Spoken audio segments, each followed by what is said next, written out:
Salut et bienvenue, je suis le docteur Mangon Désiré. C'est toujours un réel plaisir de vous retrouver dans cette émission Tétélestai et j'espère que vous êtes bénis.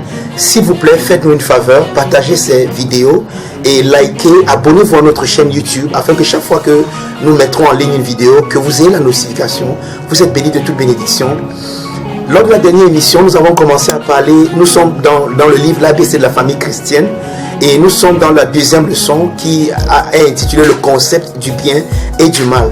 Et nous avons déjà fait notre bon nombre de chemins dans ce livre. Et nous avons, lors de la dernière émission, nous avons commencé cette partie qui est intitulée l'exemple de Marie. Donc nous voulons utiliser l'exemple de cette jeune fille pour montrer que en fait dans le christianisme il ne s'agit pas de faire le bien et d'éviter le mal, parce que c'est la notion que plusieurs personnes ont du christianisme. Donc maintenant que je suis devenu chrétien, je dois faire tous mes efforts pour faire le bien et je dois faire tous mes efforts pour éviter de faire le mal. Non, il ne s'agit pas de ça. Et nous avons vu l'exemple du jardin d'Éden et maintenant nous avons, à partir de la semaine de l'émission passée, nous avons commencé à explorer l'exemple de Marie et nous avons vu que lorsque cette jeune fille de 16 ans est tombée enceinte par la vertu du Saint-Esprit, l'homme avec qui elle était fiancée, qui était sur le point de l'épouser, a voulu rompre avec elle parce que nous dit-on, il était un homme de bien. Ça veut dire que Joseph fonctionnait dans le principe du bien et du mal. Et alors il voulait faire ce qui est bien. Et ce qui est bien, c'était qu'il fallait qu'il rompe secrètement. Pourquoi? Parce que la loi lui donnait la latitude de divorcer, de diffamer, ça veut dire de dénoncer Marie. Et s'il le faisait, elle devait être lapidée, elle et son père, à la porte de la ville. Alors étant un homme de bien, étant un homme qui fonctionne dans le principe du bien et du mal, alors il a voulu rompre avec elle secrètement. Mais nous avons vu également que voici le problème, c'est que le bien que Joseph voulait faire devait le sévrer, devait le séparer du plan de Dieu pour lui, parce que Joseph, étant fiancé à Marie, devait être le beau-père de l'incarnation de Dieu venu en chair en tant qu'un homme. Mais Joseph, ayant jugé par les apparences que sa fiancée est enceinte, il a jugé directement la situation selon les apparences, il a regardé la situation selon la chair, et la connaissance charnelle qu'il a eu de cette situation a fait en sorte qu'il a voulu faire quelque chose de bien en rompant sa relation avec elle secrètement. Mais heureusement que Dieu a intervenu. Donc nous sommes en train d'étudier la différence. Oui, plusieurs d'entre nous aujourd'hui, même enfants de Dieu chrétiens, nous fonctionnons avec une connaissance charnelle de nous, nous fonctionnons avec une connaissance charnelle du monde autour de nous, nous fonctionnons avec une connaissance charnelle des Écritures même, ou bien de notre propre identité, de telle enseigne que et l'apôtre Paul nous dit dans Romains 8 que la connaissance charnelle c'est la mort. C'est la raison pour laquelle nous sommes en train de nous pencher sur cette étude, parce que la connaissance charnelle t'amène à expérimenter quelque chose que la Bible appelle la mort. Et voilà Joseph, un homme de bien. Et nous sommes en train de voir que Dieu n'a pas fait de nous des hommes de bien. Notre but n'est pas de faire le bien et d'éviter le mal. Dieu ne fonctionne pas dans le principe du bien et du mal. Dieu fonctionne dans le principe de la vie. Nous sommes là pour révéler et manifester la vie. Et la vie, c'est une personne. Cette personne est venue habiter et vivre en nous. Donc, c'était juste pour faire un récapitulatif de ce que nous avons déjà vu. Jusqu'ici, nous allons entrer dans le livre. Nous allons continuer à lire à partir de ce moment-là. On dit, lorsque nous lisons la même histoire dans l'évangile du médecin Luc, nous nous rendons immédiatement à l'évidence que le témoignage de Marie dans la même situation, ainsi que celui de ceux qui sont sous l'influence de la vie, est très différent. Vous voyez, il y a une situation, Marie est enceinte. Elle est enceinte étant fiancée. Maintenant, il y a deux camps qui se démarquent. Il y a deux camps. Le camp de ceux qui fonctionnent avec le principe du bien et du mal, à l'instar de Joseph, et le camp de ceux qui fonctionnent avec le principe de la vie, à l'instar d'Élisabeth, de l'ange, le messager de Dieu, Gabriel, et à l'instar de Marie elle-même. C'est-à-dire que de l'autre côté, Joseph est applaudi et apprécié parce qu'il vient de faire quelque chose de bien. au lieu d'aller diffamer Marie, au lieu d'aller la dénoncer, il a voulu rompre avec elle. Il a voulu rompre ses fiançailles secrètement. Waouh, un homme de bien. Mais de l'autre côté, Élisabeth qui sait, pardon, que sa soeur, que sa cousine est fiancée, mais la trouve enceinte, mais parce qu'elle n'a pas la perspective du bien et du mal, mais parce qu'elle a la perspective de la vie, elle dit quel privilège que la mère de mon Seigneur vienne me rendre visite. Donc le témoignage d'Élisabeth, le témoignage de l'ange qui avait été envoyé, et le témoignage de Marie elle-même, dans sa situation, sont différents du témoignage de ceux qui fonctionnent avec le principe du bien et du mal. Ceux qui fonctionnent avec le principe du bien et du mal, à l'instar de Joseph, condamnent ce que Marie a fait et disent que vraiment elle a très mal fait. Vraiment ce qu'elle a fait, elle ne devrait pas se comporter comme ça. Elle mérite même pire, elle mérite même de mourir. Mais comme tu es quelqu'un de bien, va rompre avec elle secrètement. Ça peut vous paraître bizarre que je tourne autour de ça et que j'insiste. C'est parce que parfois dans nos vies, il nous arrive de nous retrouver dans certaines situations et le monde autour de nous est contre nous et tout le monde se lève contre nous et nous nous disons que waouh, ce que je viens de faire certainement c'est mauvais parce que tout le monde est contre toi. Aussi longtemps que les gens qui sont, c'est ce que tu as vient de Dieu et que les gens qui sont autour de toi ne fonctionnent pas dans le domaine de définition de Dieu, c'est normal qu'ils ne comprennent pas. Paul nous dit clairement que l'homme charnel ne peut pas comprendre les choses de l'Esprit de Dieu parce que c'est spirituellement qu'on en juge. Généralement, parfois, les gens que nous avons pour intimes, ce sont les personnes qui n'ont pas le même niveau de raisonnement que nous. Eux, ils ont un raisonnement charnel, mais nous avons un raisonnement spirituel. Et c'est étonnant que nous allons, c'est vers ce genre de personnes que nous allons souvent, généralement, chercher les conseils. Que pensez-vous qu'une telle personne te dira? J'ai l'habitude de dire, juste pour m'amuser, que imaginez-vous, lorsque dans Hébreu 11, on nous parle de Moïse, on dit que lorsque Moïse devint grand, il refusa d'être appelé le fils de la fille de Pharaon. Imaginez-vous que Moïse est un ami égyptien et qu'il aille vers cet ami égyptien et lui dit que mon gars, j'ai pris une décision. Je vais renier mon passeport égyptien. Or, n'oubliez pas, l'Égypte était la plus grande puissance de l'époque parce que Dieu m'appelle. Et Dieu m'appelle à être le libérateur de ce peuple que tu vois là qui souffre. Je suis l'un d'eux. Selon vous, que lui aurait dit cet ami? Mais tu es malade. Mais tu es fou. Tu rejettes une occasion en or. Mais mon frère, tu parles de quel Dieu? Si c'est vrai que ce Dieu-là t'appelle à faire ça, c'est qu'il ne t'aime pas, il est méchant. Vous voyez? Pourquoi? Parce que cet homme ne voit pas les choses comme Dieu les voit. Et c'est normal qu'il pense comme ça. Et l'auteur de l'Épître aux Hébreux nous dit même que Moïse a accepté le plan de Dieu parce qu'il voyait quelque chose que tout le monde ne voyait pas. Il voyait l'invisible. Dieu ouvre tes yeux, il y a une vision que tu as de la vie. Il y a une vision que tu as du monde.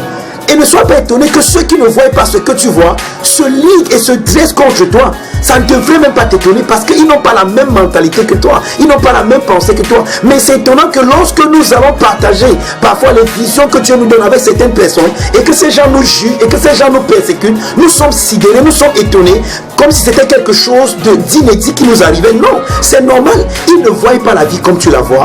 Ils ne pensent pas comme tu penses. Ils n'ont pas le même raisonnement que toi. C'est normal qu'ils ne voient pas la vie de la même manière que tu la vois. Donc, tu ne devrais pas prendre ça comme un problème, comme si c'était une situation, quelque chose, comme si le monde te tombait dessus. Non, tu devrais être même prêt à comprendre que quand je vais partager quelque chose avec mes parents, qui ne voient pas la chose comme je la vois, qui ne voient pas Dieu comme je le vois, qui ne connaissent pas ce que je connais, c'est normal qu'ils ne voient pas la chose dans ma perspective et que selon leur perspective, ils trouvent que je suis égaré. Selon leur perspective, ils trouvent que je suis en train de me perdre. Selon leur perspective, ils trouvent que je suis en train d'emprunter un chemin qui n'est pas le bon et qu'ils me persécutent. Et leur persécution n'est pas parce qu'ils me détestent, mais parce qu'eux-mêmes, ils veulent me récupérer du mauvais chemin selon eux que je suis en train d'emprunter. C'est simple. Et ça se comprend bien. Donc, pour les adeptes du concept du bien et du mal, Marie a fait quelque chose de terrible. Mais ce n'était pas le même témoignage. L'ange Gabriel, envoyé par Dieu, lui dira qu'une grande grâce lui a été faite et que Dieu est avec elle. Il continuera en lui disant qu'elle a trouvé grâce devant Dieu. Élisabeth, sa cousine, lui dira qu'elle est bénie entre toutes les femmes.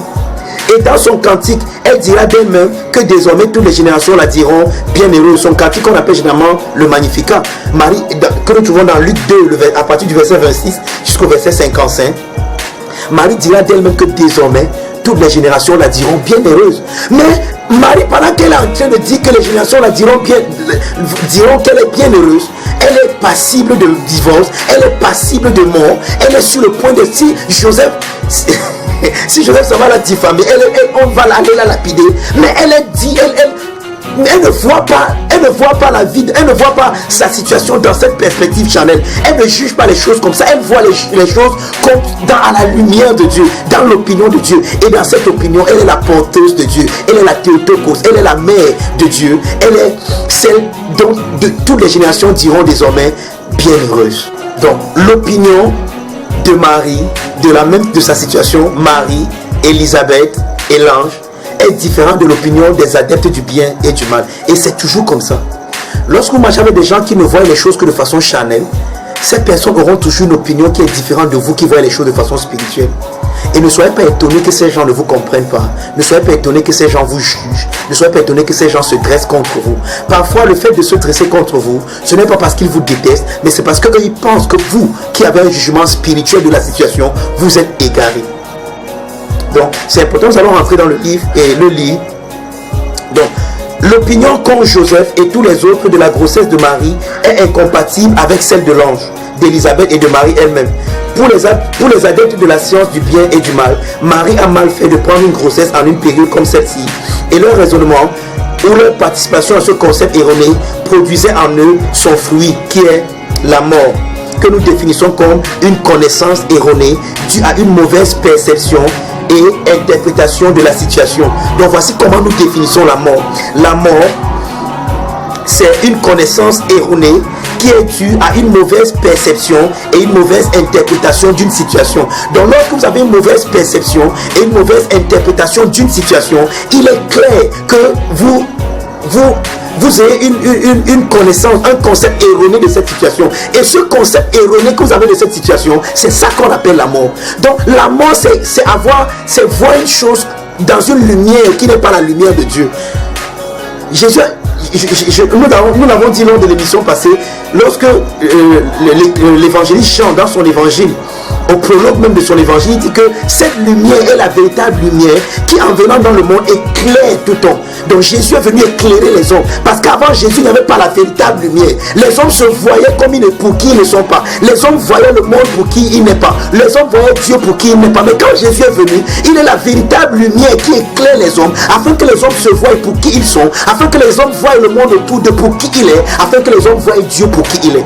Donc sans Jésus, la véritable lumière, tu ne peux pas te connaître. Et la connaissance que tu auras de toi sera une connaissance erronée. Et cette connaissance erronée est ce que nous définissons comme étant la mort.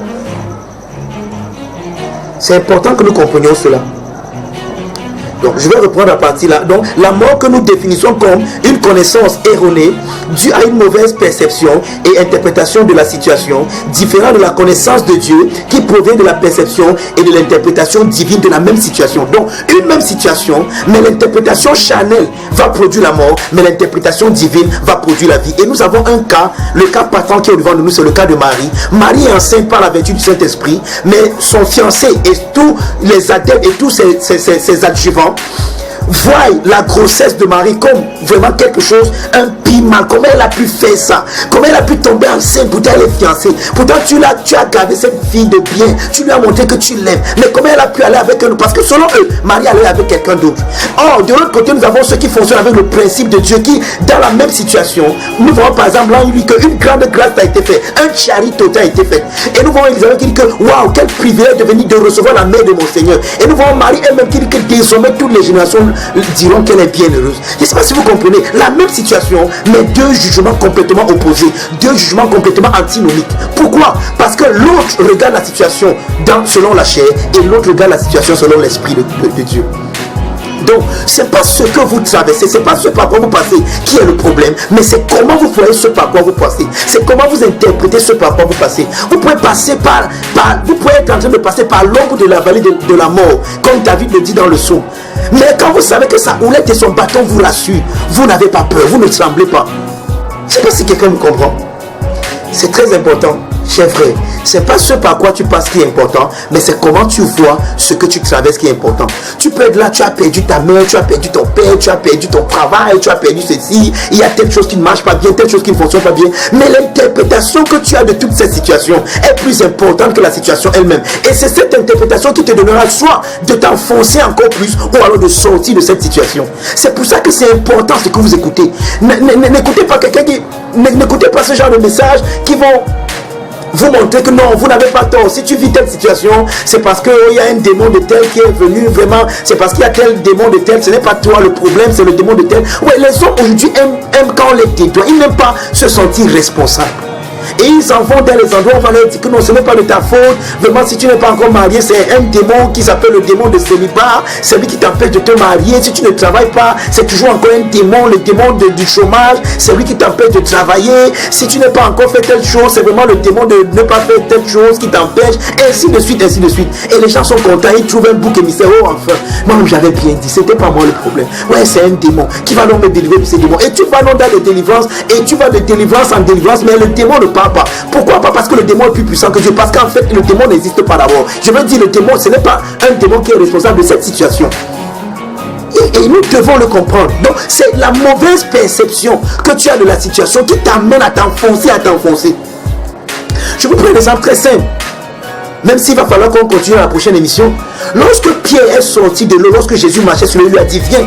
Pierre est sorti de l'eau, il marchait bien. Mais lorsque pourquoi Pierre marchait sur les eaux? Parce qu'il avait les yeux fixés sur Jésus.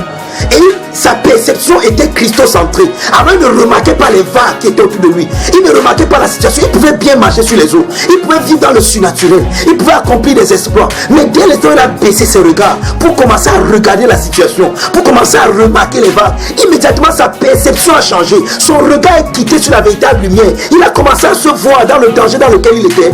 Et immédiatement il a commencé à s'enfoncer. Il ne s'enfonçait pas parce qu'il y avait un démon des eaux qui était en train de l'avaler. Il s'enfonçait à cause de ce que lui-même il voyait, à cause de la mauvaise perception qu'il avait. Il a commencé à se voir dans une lumière qui n'était pas vraie. Et cette lumière l'a mené à penser que oh, je suis en danger. Et dès qu'il a pensé qu'il est en danger, immédiatement il a commencé à s'enfoncer. J'ai entendu les gens dire que c'est un démon, c'est un esprit des eaux qui était en train d'avaler Pierre. C'est des histoires. Naturellement, l'homme ne peut pas se tenir sur l'eau à cause d'un principe qu'on connaît tous en physique, ainsi de suite.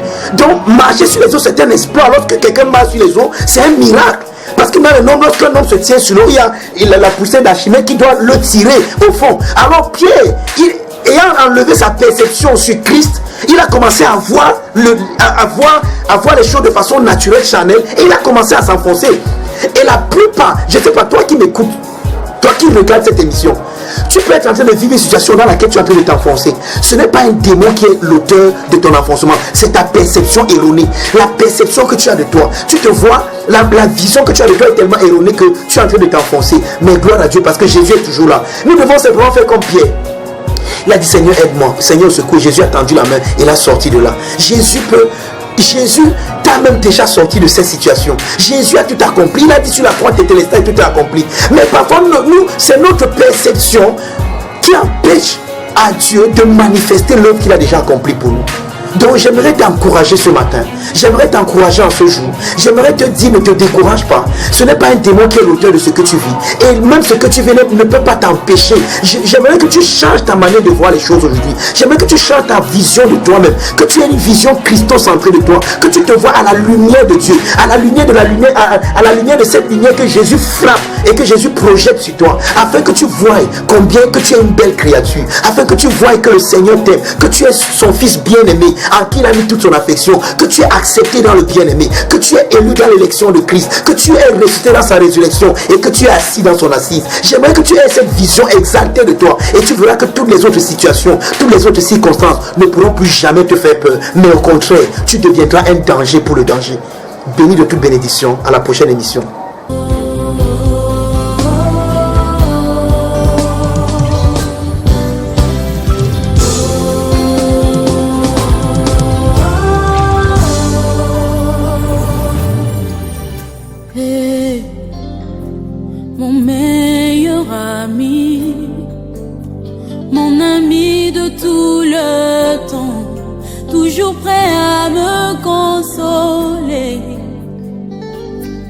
Il y